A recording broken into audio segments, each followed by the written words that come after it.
Welcome to the Happier Life Project, the official podcast from the award-winning mental health and wellness app, My Possible Self. Hosted by broadcaster and journalist Gabby Sanderson.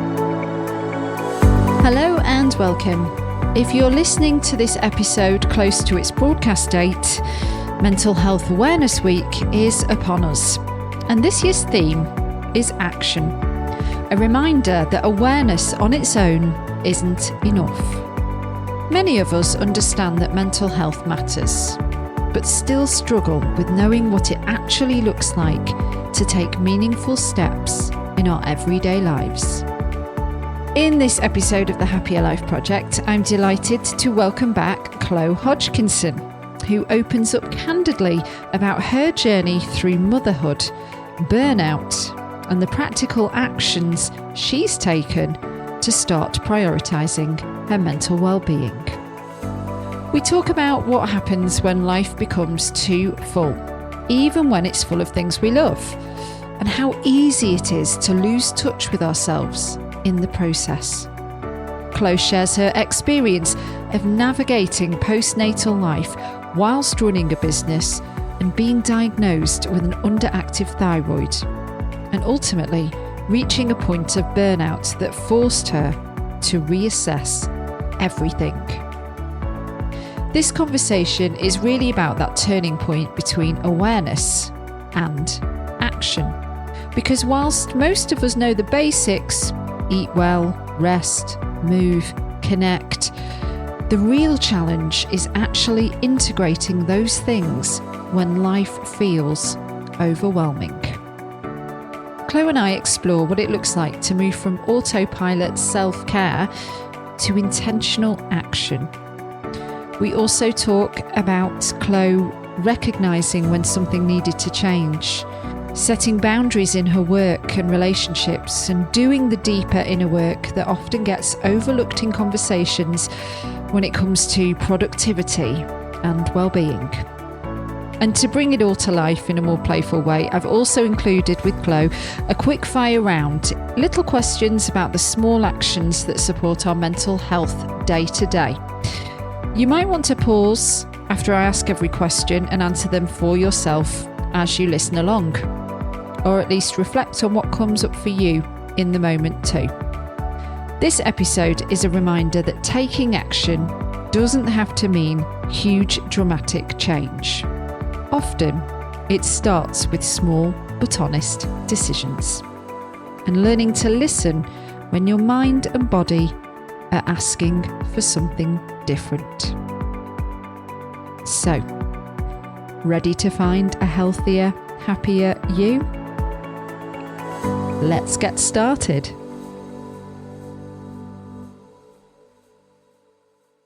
Well, I'm delighted to welcome back my friend and colleague to the Happier Life Project, Chlo Hodgkinson. Wait, are you still Hodgkinson? Because I had a snoop on your Instagram just before we started recording, because I was like, oh, we've got to see what Chlo's up to. And then I saw you'd been on your hen do. Yes, still Hodgkinson, get married at the end of the month. And at the end of May, I get married. So yeah, I've just had my hen do's, and I'd say today's probably I've just about recovered. Well, you certainly looked from the pictures I saw that you were having fun, so that's awesome. Yeah, it was fun while I lasted, put it that way. Fair enough. As this episode goes live, it will be as part of Mental Health Awareness Week. Now, this, I think, is specifically to the UK, the Mental Health Foundation. So they created Mental Health Awareness Week. This foundation, this charity, it was founded in 1949, so it's been going a bloody long time, focusing on preventing poor mental health and people understand, protect and sustain good mental well-being. I mean, mental health in 1949 in the UK, I mean, wow, they had the work cut out for them. Yeah. Still do, I suppose. The theme this year is action. So I thought I'd love to catch up with you about all things mental health, action, your mental health. So I'm going to kick off, Chlo, with what action have you taken this year to help you on your mental health and wellness journey? Inaction. Ooh, okay. Yeah, so my little boy's 2 now. And I think we've done a podcast where I've been pregnant and postpartum, haven't I? Yes. Now he's 2. And I didn't take maternity leave as a self-employed person. I couldn't do it. So I had to keep my business running while I had a newborn. And this time last year, I was diagnosed with an underactive thyroid, quite extreme underactive thyroid as well. So your thyroid should be between 2 and 4, I think, and mine was a 12. Oh, okay. Yeah. What kind of symptoms, if you don't mind me asking, does that look like? I have to say, I didn't know I had symptoms. I'm quite good at not listening, if that makes sense. Yeah. Not that that's a flex. I think I'm just very good at just like plowing through. So I think I was running on like cortisol, adrenaline. Like I was just functioning. I don't think I stopped. Although I did decide to go to speak to a nutritionist, Holly Dunn Nutrition. I work with her a lot, like even on my Instagram. And she was the one that diagnosed me. So she got me to have loads of blood tests done. I basically decided to do it to just see how I was feeling. Mm-hmm. And I was quite anxious at the time, but I was also like going through like selling another business. Like it was quite a lot at the time anyway. So I didn't really think much of it. And then she came back and said, I'm referring you to the doctor because it's flagged your thyroid. And then, the doctor was like, okay, this isn't good. The doctor tried to put me on medication, but I said, no, I think this is a lifestyle thing. So I tried really hard through lifestyle and my thyroid wasn't budging, basically. And I think when I look back, I think I just burnt myself out. From December, I just lost like all my motivation to do pretty much anything. And I think you hear that quite a lot, don't you, with people that have suffered from burnout, is I just had nothing left. I hated every single piece of my work. Weirdly, apart from the 3 clients that I've still got, we were, as a company, we're managing over like 10 clients, obviously being a mum and still exercising as much as I did.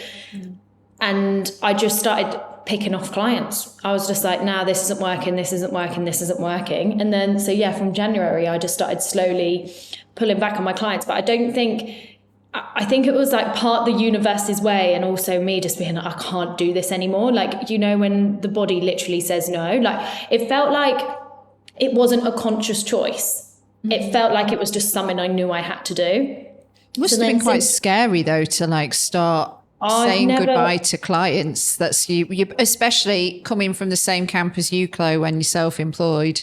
Do you know what I think the hardest thing is it felt like an identity crisis.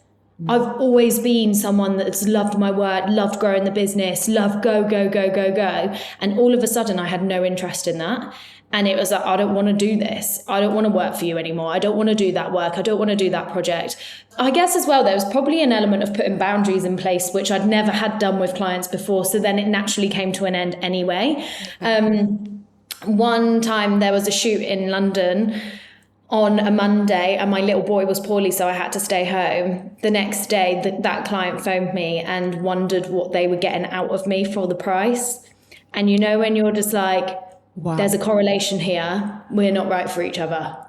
Because to me, that felt like you've said this because I had to cancel a shoot. I had to cancel a shoot because I was a mum and my little boy, do you know what I mean? I needed to stay at home. So at that moment, I was like, yeah, you're not right for me. And it felt like the hardest thing was an identity crisis, was that whole, this is someone I don't resonate with. I don't know who this person is. I don't know why I don't want to work. I don't know why this year, the having to slow down and having this whole, identity crisis has been absolutely wild. And so where are you now then? Because I know you well enough, well, not like super well, but I know the kind of gal you are and how positive and you come across as somebody with a lot of energy and, busy working mum. And I always remember through your journey when we have checked in about how you didn't want to necessarily compromise who you were, both with your fitness and with your business when you became a mum. So like knowing all of that, how did you find taking a step back? And that must have felt quite uncomfortable.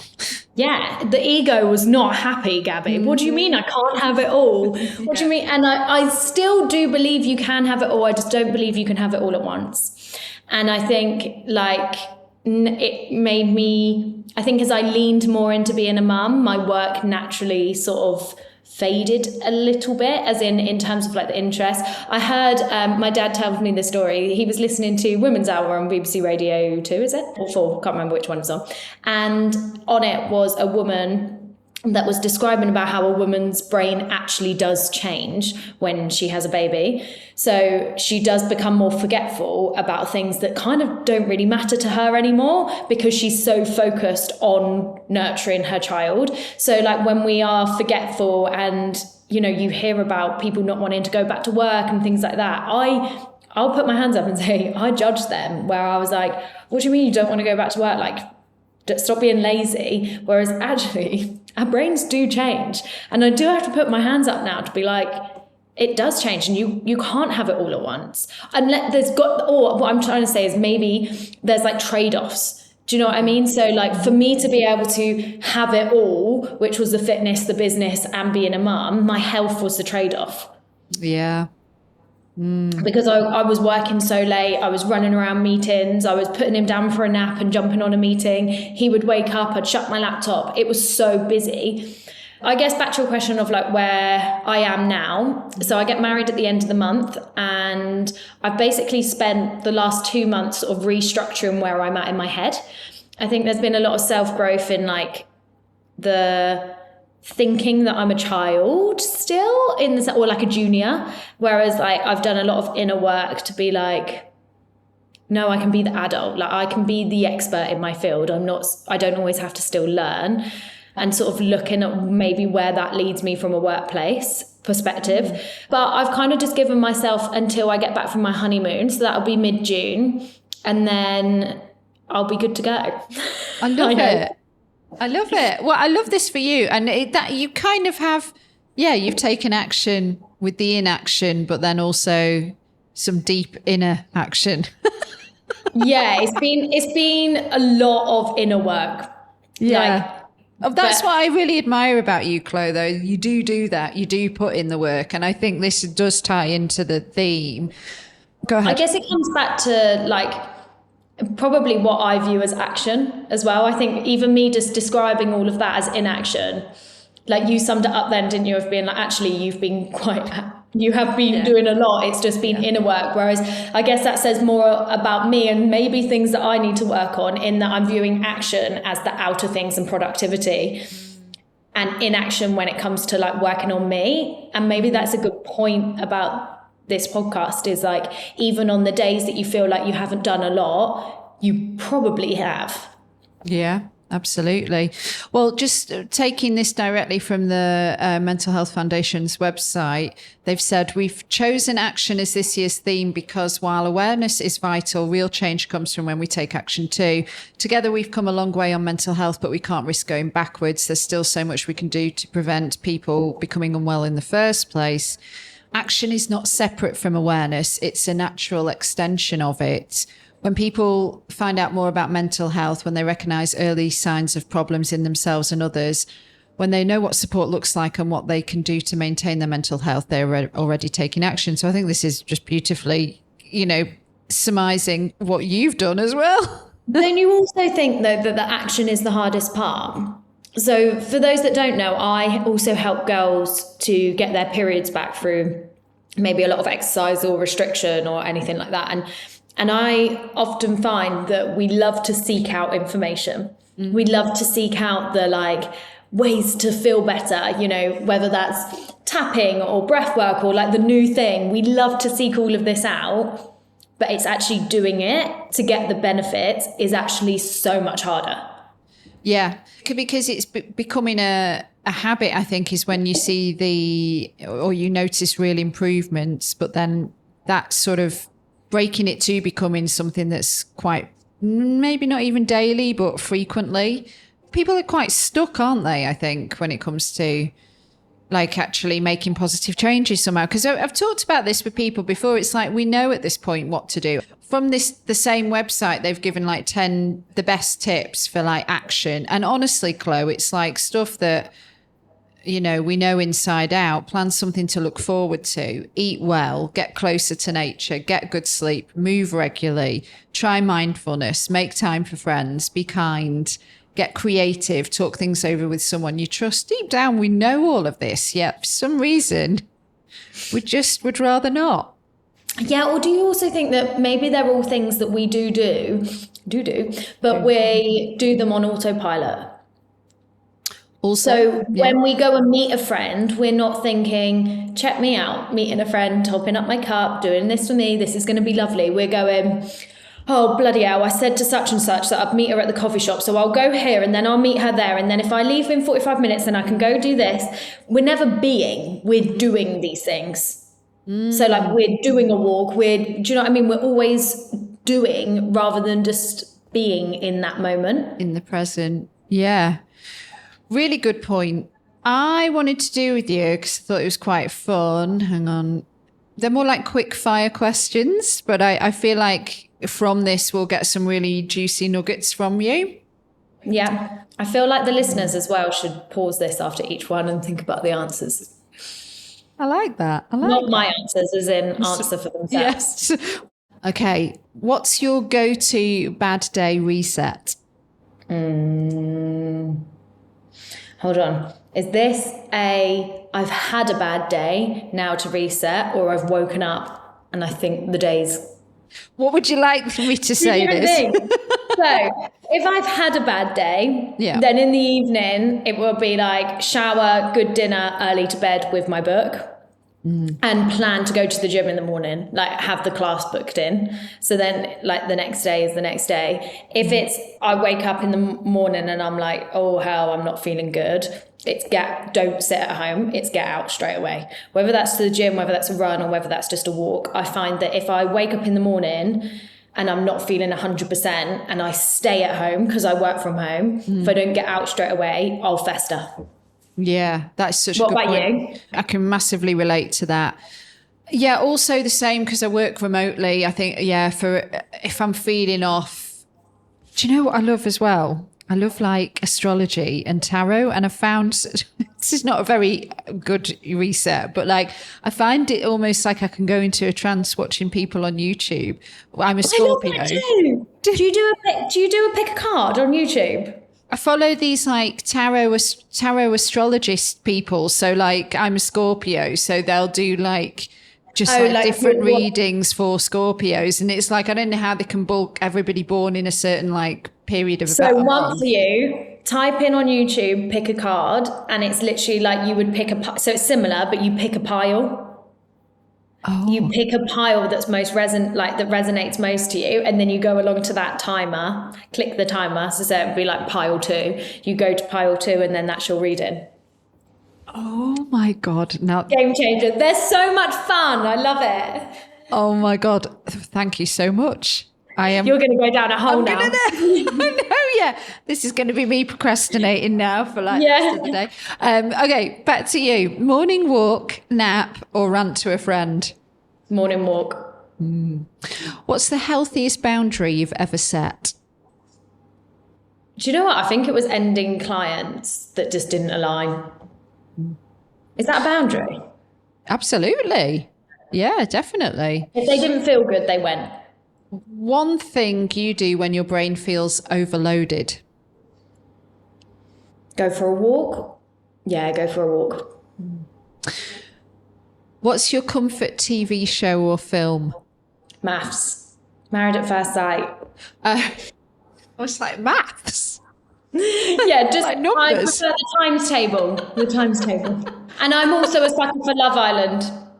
Any sort of trash that I don't need to concentrate on. Yeah. So like I'm not really a TV girl. Mm-hmm. So I normally will be doing something while it's on in the background. Yeah. So that's why I like trash that I don't really need to like concentrate on. It doesn't really matter. I get you. Yeah. Ted Lasso's my go-to, by the way. Oh, I do love Ted Lasso. That is good, wasn't it? Obsessed. Okay. A song that instantly boosts your mood. Everlasting Love by Natalie Cole, is it? This will be an everlasting love. Is that going to be your wedding song? It is. Is it? It's our first dance, yeah. Oh, love that. Okay. Social battery drained, recharge alone or with people? Alone. You?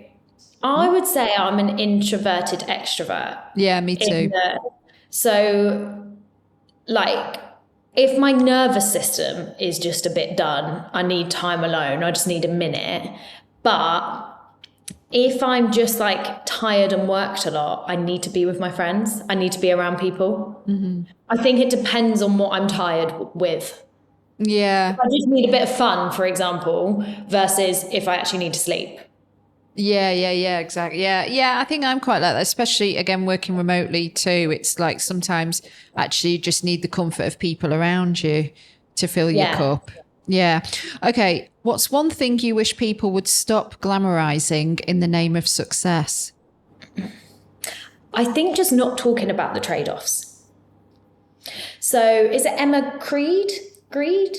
I love her. She is an absolute powerhouse. And she's been getting a lot of hate recently because I think why she started getting the hate was because she said she was a 3-hour mum or something. And it was basically like, you know, she spends 3 hours with her kids and then she just needs a minute. And like, I can actually relate to that. And basically, like, her book is basically talking about you can become successful, but there are a trade-off. Like, she is quite open about the fact, like, you know, I have to have a nanny. I'm not spending time with my kids all day. I mean, she talks about the fact that, like, she also doesn't want to spend time with her kids all day, every day, because she wants to go to work. And I think that's really important. I think we can often see, and I fell down this trap of believing that all of these people that were self-employed could just do it. Like, we just did it without any form of help. And I still have family around. My mum has my little boy 1 day a week. So like, it's not like I don't have any help, but I just think there's always a trade-off to something. When we make a choice, there's another choice. When we say yes to something, we're saying no to something else. And I just think if we were just a little bit more open about the things we were saying no to, rather than all of the things we were saying yeah to. Yeah, fair point. It's interesting as well. You don't get guys having to justify, I'm a 3-hour dad or whatever, do you? Do you know what I mean? Don't even get me started, Gabby. When Tom went on his stag do, how many people do you think asked him who's having Frankie? None. Yeah. No one. Yeah. I went on my hen do and everyone was like, who's got Frankie? Who's got Frankie? His dad? Because I married a loser? Yeah. It's true though, isn't it? It's true. Yeah. And I always say as well, so like, if, you know, that shoot I had to cancel back in January, if I was a guy, I wouldn't have cancelled that shoot. Yeah. It's only because I was mum that I had to cancel the shoot. Then that looks bad on you as a business as well, because you've had to let a client down because of your little boy, whereas a guy would never do that. That is absolutely no shade to males. Like, Tom is an absolute fantastic dad. I think it's just a society thing. Yeah, it's much. And I also get it as well, in the sense of, like, the mums are the, like, meant to be like more nurturing ones. Like, if you look across time, you know, it's only been recently that we've had to start paying 50% of the bills. You know, it's my grandparents' era where my nan didn't really work. Yeah. Next up, what's your most underrated mental health habit? The gym. I think there's something in, and I don't necessarily just mean going to the gym on your own. I think there's something about a group gym, like whether you're running with a friend or you're going to a class. I think you not only tick off your social battery in that time, but you obviously get the endorphins flowing. And then if you do it in the morning, I just feel like if you train in a group setting first thing in the morning, you just like tick, tick, tick, and it set you up for the day. What's your I need to take a break warning sign? Real, like, desperate need of hot chocolate. I've got this thing about hot chocolate, but I know that if I feel out of control with it, where like I can't stop having it, that's when I think, hang on, what's actually going on here? And I'm probably just like depleted in everything. What's one action people think is selfish, but is actually healthy? Doing something for yourself, whether that's work or gym or, you know, it's one, Tom and I had a conversation when I first got pregnant that one of the things that we weren't going to compromise was our love for fitness. So when our little boy came along, we would always make sure that both of us had time to train. And I think we're often, especially as females, sort of told that we should always be giving. You know, we're a better person if we're always giving. But I just think if you do something that you're passionate about and you have a hobby like fitness that makes you feel incredible, I think you should always pursue that first, because you're just going to be a better person for doing it. I would agree. What's one tiny action that can completely shift your mood? Music. Stick on Alexa and just have a little dance around your kitchen. What's your favourite form of escapism? Probably a good workout, like a good one where you have to lock in, like a good intense one, or my book of an evening. I've recently got into those like fantasy style books. Never thought that would be my thing, but I love a book where I'm like I'm stuck into it and I'm in it for like a good fair while, you know, like the big chunky thick ones. Yeah, I love it when you don't want to leave the world that you're in, when it's that good. And then you're just sad at the end, aren't you? Because you're like, oh no, it's over. I know. Sometimes that puts me off reading though, because I'm like, oh no, I know it's coming to the end, and that means yeah, exactly. Yeah, make it. That world. Yeah. What's something you used to judge that you now realise is important for well-being? Probably mum's not wanting to work. What's an action that helps you feel grounded? A good walk. Yeah. Okay. One word your younger self needed to hear more often. I think just you're all right. Don't worry about it. I think there was a lot of like worrying I was too much as a kid. Oh, close. What about you? One word your younger self needed to hear more often. Yeah, probably relax. Yeah. Okay, these ones are more one of the others. I think we'll breeze through these quite quickly. Cancelling plans or forcing yourself to go? Cancelling plans. I love a no. I love a bail. Deep chats or silent company? Deep chats. Cry in the shower or cry on a walk? I'm not a big crier. Wait, what? No, I'm not like... Probably on a walk, because when I would really cry is probably on the phone to my mum, and I'm probably walking then. But tears don't often roll. Really? Yeah. Probably a trauma thing, Gabby, that we don't talk about. Hey, at least we can laugh about it. Exactly. Yeah, at least you're aware of it. That's the action in itself, right? Journaling or voice notes? Voice notes. I once did a coaching session she's called Meg Charlin. She's a hypnotherapist. She's brilliant. And she ended up, I don't think she offered this as a service, but she just knew that I loved voice noting so much and ended up offering me like a package through voice notes. Did it work? Yeah, loved it. Amazing. Okay, I know the answer to this, but I'm going to ask it anyway. Gym therapy or retail therapy? Gym through and through. I'm awful at shopping. I am now. I like the idea of it. Love going shopping, but I don't like buying stuff. I go shopping and then I'm like, I don't know what I want. I don't know what my style is anymore. And then if I try and do it online, I'm like, I'm bored. Yeah, like same. I'm like, overwhelmed. Yeah, exactly. Yeah, 100 million pages on like some of these, fashion websites. Anyway, boundaries or people pleasing? Boundaries now. If you'd asked me 2 years ago, though, 100% people pleasing. Yeah, same.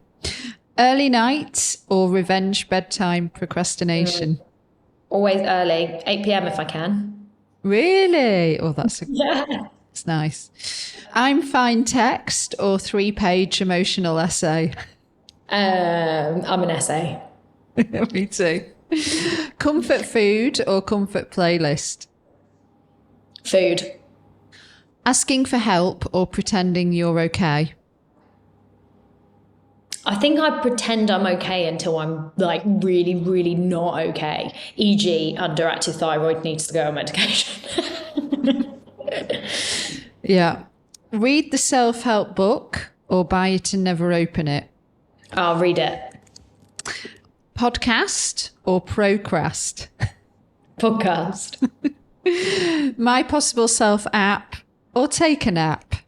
I think it depends what mood I'm in. Sometimes I need the check-in and I need more info. Sometimes I just need to switch my brain off. Yeah, that's fair. That's fair.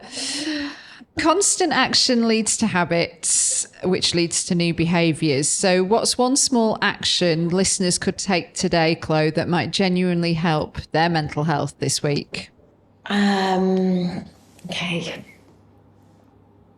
I think just remind yourself that no matter where you are or whatever you believe about yourself, you are actually all right as you are. Like, you might be thinking that you should be further along, or you might be, you know, like me, going through a bit of an identity crisis. But like, when you think about it and when it brings down to your core, like, you are actually all right. Like, you're a good person. And I just think, like, even if we've all made mistakes or whatever, like, fundamentally, we only ever do what we know at that exact moment, right? And then when we know better, we do better. What about you? You got one? One small action. I've got to follow that, have I, Chlo? I always forget to do this myself, but when I do remember, then I'm like, why do I not do this every day? Breath work. And that is a small action that we can do for 1 or 2 minutes. And I think it can make a profound impact on your mental health. But I guess because we just breathe, otherwise we'd be dead, we kind of forget that we can actually harness the breath and utilise it to feel quite significantly different and better, I think, at least. Yeah. Yeah, love that. That would be mine. Chlo, it's always such a pleasure. Thank you for having me, as always. See you in a few months' time where I've had another crisis. So next time we check in, you'll be a Mrs. I will be, yeah. We'll do a Mrs. check-in. Yeah. The spouse mental health, how that... Yeah. You know, what are the challenges? Yeah, love it. No, congrats. It's all happy news, isn't it? It's all happy news. It is. Yeah. Thank you so much.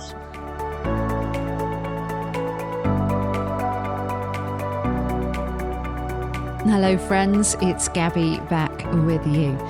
If you are suffering with your mental health, there is a crisis button on the My Possible Self app, which will signpost you to the correct information for immediate expert advice. Those of you who are listening on one of the podcast platforms, the My Possible Self app is completely free to download. You can access all of the content, so you don't need to worry about it costing you anything. If you found this episode helpful, please do subscribe and leave a review and share it with your friends. And to find and follow us on social media, we are most active on Instagram, and you can find us at My Possible Self. And I've been at Radio Gabby. Until the next one, do take care. Bye for now.